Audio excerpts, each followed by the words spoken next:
Slovenija je bogata z gozdovi in les je edina surovina, ki jo imamo v izobilju.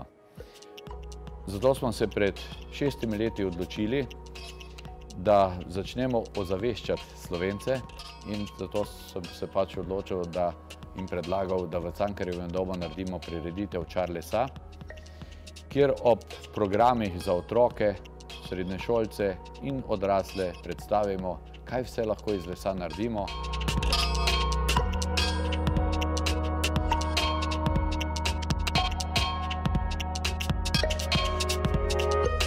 Naredil sem tak eko-cruiser iz vezane plošče. Okvir je poglobljen, se pravi je votu, zlepljen iz 2 delov. Vožnja je pa super.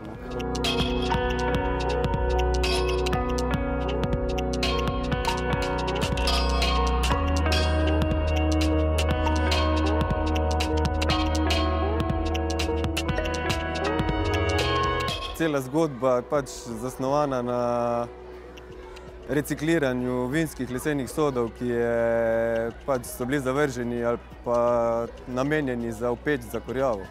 Meni se je pa zdela zadeva zelo zanimiva, pa škoda mi je bilo sode vinske stran zmetati, pa opeč dati, in sem naredil pač te izdelke.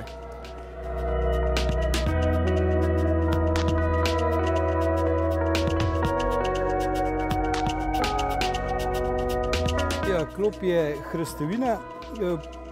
Tukaj sem hotel pokazati, da razpoka ni napaka. Razpoka je čar lesa lahko.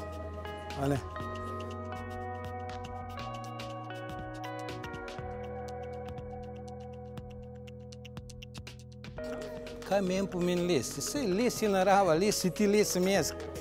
A veš, les kuraš, na lesu sediš, les lahko ješ, les lahko... To je neomejen. Z lesom se rodiš, v lesu umreš.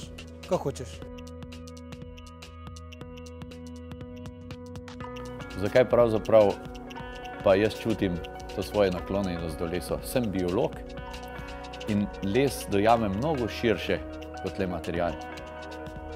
Les je čisti zrak, voda in življenje. In drevo doseže svoj smisel v izdelkih. Če bomo pustili drevesa, da bojo v gozdu strhnela ali jih skurili, dejansko nismo dosegli njihovega smisla. Zato pozivam vse, da čim bolj varujemo naravo in se usmerimo v rabo lesa.